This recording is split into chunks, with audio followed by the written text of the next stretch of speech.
बाहुबली सांसद शहाबुद्दीन का गढ़ सीवान इन दिनों चर्चा में है। सीवान में इस बार चुनावी फिजा बदली हुई है। शहाबुद्दीन की पत्नी हिना शहाब के निर्दलीय प्रत्याशी के तौर पर चुनाव लड़ने से सियासत गर्मा गई है। हिना ने आरजेडी से नाता तोड़कर अलग राह चुनी है। इससे मुकाबला त्रिकोणीय हो गया है। वहीं आरजेडी महागठबंधन ने यहां से पूर्व विधायक, स्पीकर और सीवान सदन सीट से विधायक अवध बिहारी चौधरी को मैदान में उतारा है, जबकि बीजेपी जेडीयू गठबंधन ने मौजूदा सांसद का टिकट काटकर जेडीयू के पूर्व विधायक की पत्नी विजय लक्ष्मी कुशवाहा को टिकट दिया है।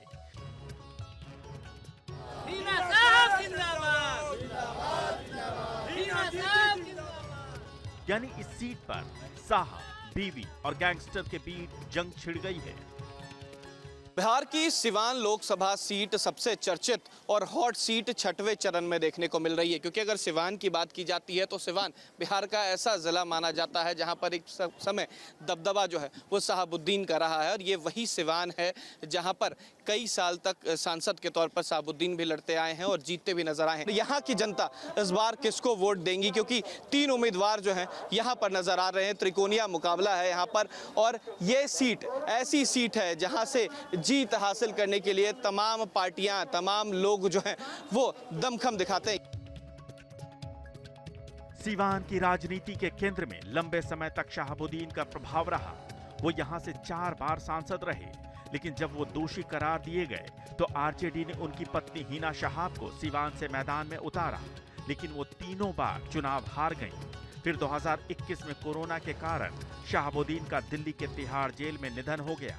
इसके बाद से तेजस्वी यादव के नेतृत्व वाली आरजेडी ने उनसे दूरी बना ली। इस बार वो निर्दलीय चुनावी मैदान में उतरी हैं और लोग उन्हें समर्थन देने की बात कर रहे हैं।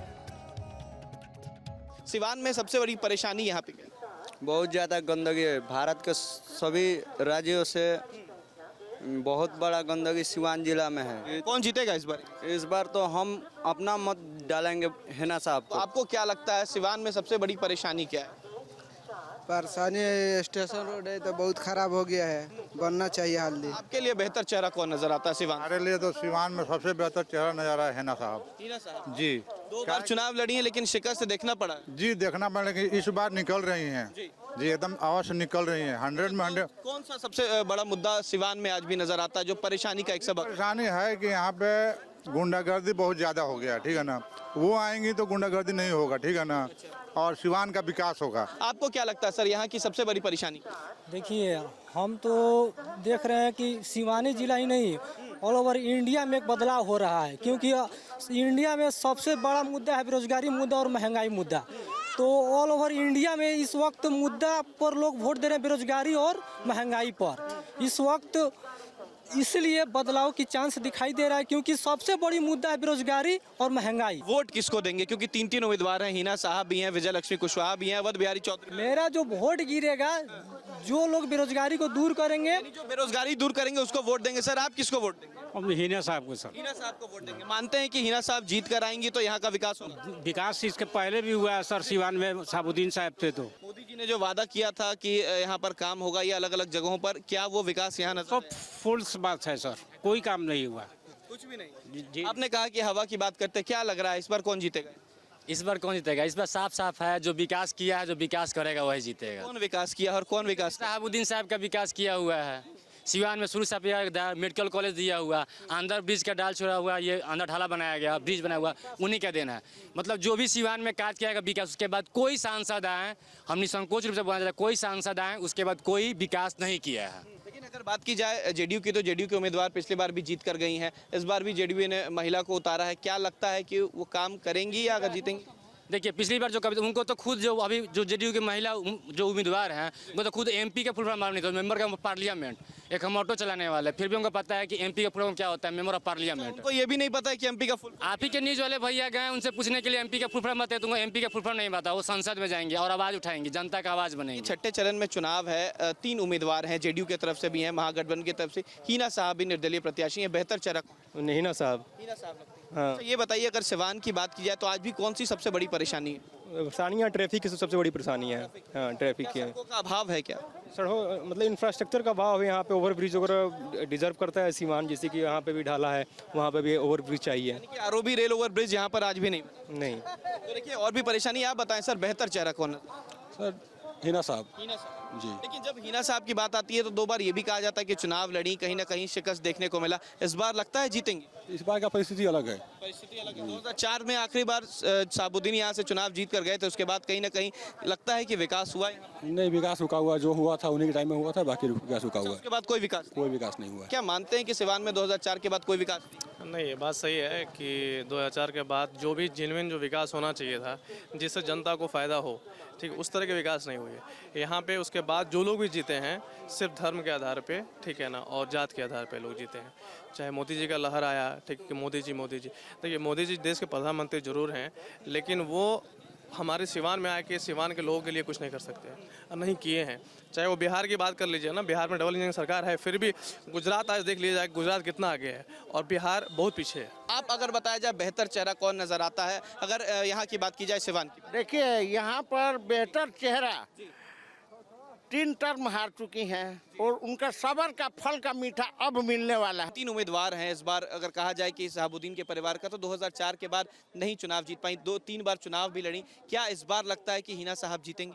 हिना साहब सबको लेकर जीतेंगे, कि सबको लेकर चल रही है, हर रंग उनका अपना है, सबको लेकर चल रही हैं। हम लोग सबको जिता कर देख लिए, कविता सिंह को भी जिता कर देख लिए। कोई एक बार देखे लोग जीतने के टाइम में आई, घर घर आकर वोट मांगी और उसको जीतने के बाद एक बार भी दर्शन नहीं दी। अच्छा, एक बार भी नहीं आई मौजूदा मार्केट में। हम लोग का ना विकास हुआ ना कुछ हुआ। अच्छा, अगर यहाँ के परेशानियों की बात की जाए तो सर आज भी सिवान में कौन सी परेशानी है जिसका निजात नहीं मिल पाया? क्या सड़क, रोजगार, कौन सा एक बड़ा मुद्दा नजर आता है? विकास चाहिए हम लोग का सर, विकास। क्या सड़कों का निर्माण हुआ? क्या स्कूल, कॉलेजेस या इस तरीके की चीजें? जोले सब जब झड़ गया है, सब जब विकास किए थे मोहम्मद शहाबुद्दीन साहब, उसके बाद से कोई विकास नहीं हुआ है। दरअसल हिना शहाब के लिए ये चुनाव एक तरह से अपनी खोई विरासत को पाने की लड़ाई है, लेकिन उनके चुनाव में उतरने से मुकाबला त्रिकोणीय हो गया है। मैडम, जहां भी जा रहे हैं एक तस्वीरें नजर आ रही हैं, हिना साहब कहा जा रहा है। किस तरीके से इस बार के चुनाव को देखती हैं?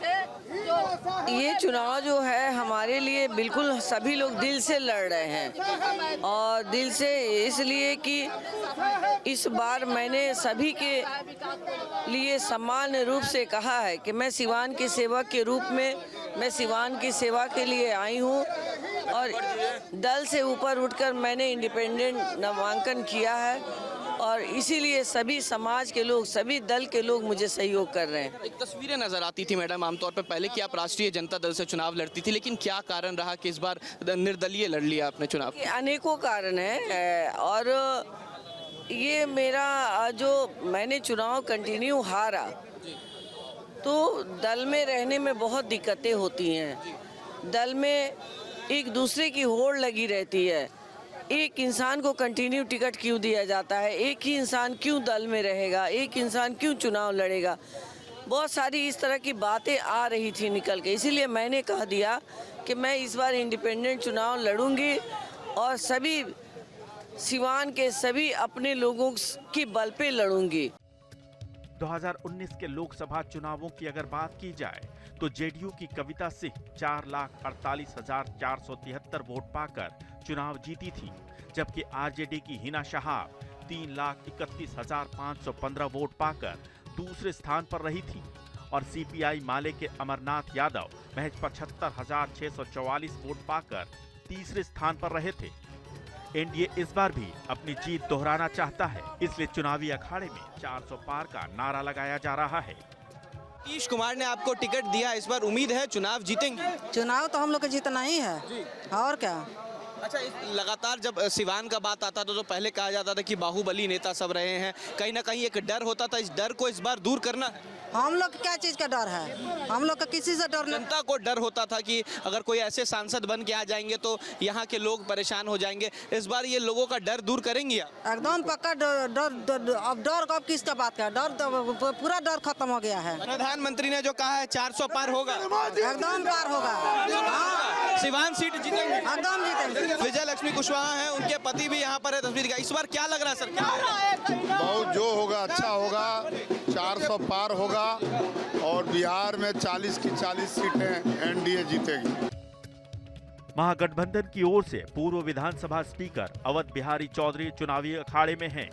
वो इस बार एनडीए को परास्त करने के मूड में दिख रहे हैं। अगर पिछले दो कह सकते चुनाव के दरमियान को देखा जाए तो करीब 1,20,000 वोट का आमतौर पर फर्क रहा, जेडीयू उम्मीदवार जो हैं जीते। इस बार क्या लगता है वो 1,20,000 का जो रिकॉर्ड रहा है कि जो पीछे रहे, क्या उससे आगे बढ़ेगी? नो, ऐसा जो स्थिति देख रहे हैं लगता नहीं है। लड़ाई जो है एनडीए वर्सेस इंडिया होगा। इंडिया का पलड़ा बहुत ऊपर है आज के दिन में, एनडीए का पलड़ा बहुत नीचे है। तो मैं फिर दोहरा रहा हूँ कि हमें ऐसा भरोसा लगता है कि इंडिया की जीत होगी, एनडीए चुनाव लूज कर जाएगा सिवान में। जिस तरीके की तमाम तस्वीरें नज़र आ रही हैं, क्या उम्मीद है इंडिया गठबंधन बिहार की कितनी सीटों पर जीत हासिल करेगी?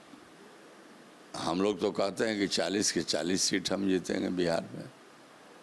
ये दबदबा नज़र आता है? बिल्कुल दबदबा नज़र आता है। 4 चरण का चुनाव हो न गया, चारों चरण में जो है एनडीए है उसकी स्थिति बहुत पतली हो गई है और महागठबंधन जो है हर सीट पर बहुत अच्छा कर गई है। जनता ने बहुत लोगों को आशीर्वाद दिया है और प्रत्याशी लोगों से भी बातचीत होती है तो कहता है कि हम चुनाव जीत जाएंगे। प्रधानमंत्री लगातार बिहार दौरा कर रहे हैं, चाहे वो पटना में रोड शो या अलग जगह पर। आज भी कह रहे हैं कि अलग राज्यों के मुख्यमंत्री भी यहाँ पर आते हैं। क्या लग रहा है इस बार एक डर है एनडीए में, इस वजह से ऐसी तस्वीरें नज़र आ रही हैं? मैंने बेचैनी दिखलाई दे रही है एनडीए में। अब बेचैनी का कारण यही है कि उनके पैर से धरती खसक रही है, उनका जनाधार कम हो गया है। सीवान के जातीय समीकरण की बात की जाए तो यहाँ करीब 3 लाख मुस्लिम, 2.5 लाख यादव, 1.25 लाख कुशवाहा और 80,000 के आसपास साहनी वोटर हैं। इसके अलावा करीब 4 लाख अगड़ी जाति और 2.5 लाख ईबीसी मतदाता हैं जो चुनाव का रुख पलट सकते हैं। आप सर मानते हैं अगर सिवान की बात की जाए तो 2004 के बाद विकास नहीं हुआ है? नहीं, हुआ क्यों नहीं है। मेडिकल कॉलेज मैरवा में खुला है। कहा जाता है कि ये जो शहाबुद्दीन रहे उसके बाद कोई विकास नहीं हुआ। इस वक्त से जो 10 साल का कार्यकाल है बीजेपी का या एनडीए का, मानते हैं कि सफल है? नहीं, उनके टाइम में तो विकास हुआ ही था, लेकिन उनके बाद भी विकास हुआ है। मैरवा में मेडिकल कॉलेज बना, यहाँ पॉलिटेक्निक इंजीनियरिंग कॉलेज बना, सूता फैक्ट्री में विकास हुआ है। विकास हुआ है, मानते हैं विकास हुआ है। लेकिन अगर सिवान की आज भी परेशानियों की बात की जाए तो कौन सी परेशानी सबसे ज़्यादा नज़र आती है?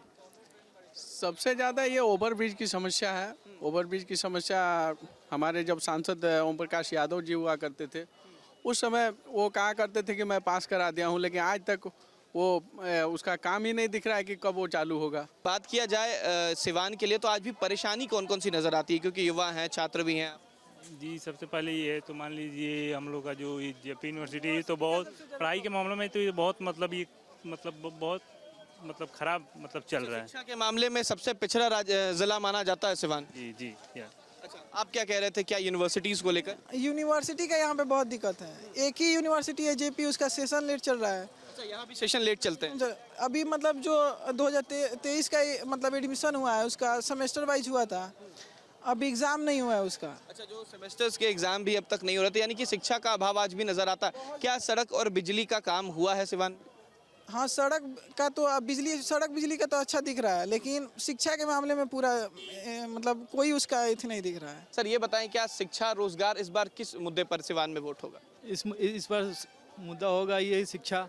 जैसे यहाँ पे जो यूनिवर्सिटी का है सेशन है, 3 साल का कोर्स 6 साल में 7 साल में कंप्लीट हो रहा है। 3 साल का कोर्स 6 साल में होता है, कंप्लीट हो रहा है। जेपी यूनिवर्सिटी का जो है शिक्षा का एकदम स्तर गिरा हुआ है। यहाँ का शिक्षा का स्तर गिरा। बेहतर चेहरा कौन नजर आता है सिवान में? 3 उम्मीदवार हैं, हिना साहब भी हैं, अवध बिहारी चौधरी भी हैं, कुशवाहा जी भी हैं। साहब ही दिख रही हैं, हिना साहब दिख। कैसे एनडीए का कोई अच्छा उम्मीदवार यहाँ पर दिख ही नहीं रहा है। कौन सा बेहतर चेहरा है यहाँ से? हिना साहब। हिना साहब को वोट दीजिएगा। अच्छा, आप लोग तो सिवान में रहते हैं, सबसे बड़ी परेशानी क्या है सिवान? परेशानी यही है कि वो जो सिसोन ढाला है वो अभी वो नहीं बना है। जो गरीब है, गरीब अपना खट रहा है, खा रहा है। जो जीत रहा है वो ना गरीब के देख रहा है ना अमीर के देख रहा है, जो है अपना मतलब रहता है।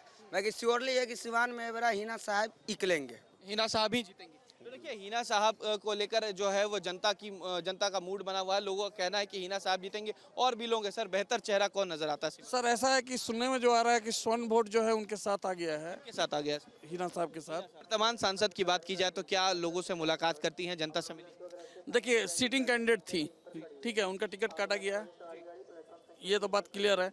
और जो कैंडिडेट को लाया गया है, अब वो कैंडिडेट कितना लोगों पे प्रभाव डाल सकती हैं वो आपको ही पता है। कि देखिए, एक चीज़ बात है, सबसे पहली बात है कि हम लोग पढ़े लिखे जो भी व्यक्ति हैं उनके लिए आप किसी को भी उठा के सांसद खड़ा कर दे रहे हैं, क्या वो संसद में जाके बोलने लायक हैं? सबसे बड़ी बात यह है, यदि आप संसद में बोलने लायक। लोगों ने कहा कि उन्हें एमपी का फुल फॉर्म तक नहीं पता है। एग्जैक्टली। अच्छा, आप भी मानते हैं कि जो यहाँ के सांसद को उम्मीदवार बनाया गया है उन्हें एमपी का फुल फॉर्म तक नहीं? जी जी, ये बात सच्चाई है, ये हकीकत है ना सर। ये तो उनसे पूछा गया ना, चैनल के माध्यम से उनसे पूछा गया तो वो नहीं बता पाई। बेहतर चेहरा कौन नजर आता है, क्योंकि प्रत्याशी तो कई आए हुए हैं, लेकिन साहब को सर सपोर्ट कर रहे हैं। हिना साहब जी, हिना साहब जीतेंगे? जी, एकदम उम्मीद है। हम लोग दिल से उनको चाहते हैं इस बार, और हम उन लोगों को जिताएंगे। हिना साहब को हम लोग सपोर्ट कर रहे हैं। हिना साहब को सपोर्ट करेंगे। सर, किसको सपोर्ट करेंगे? बेहतर चेहरा हम लोग सिवान से हिना साहब को सपोर्ट कर रहे हैं। हिना साहब को मानते हैं कि हिना साहब इस बार जीतेंगे?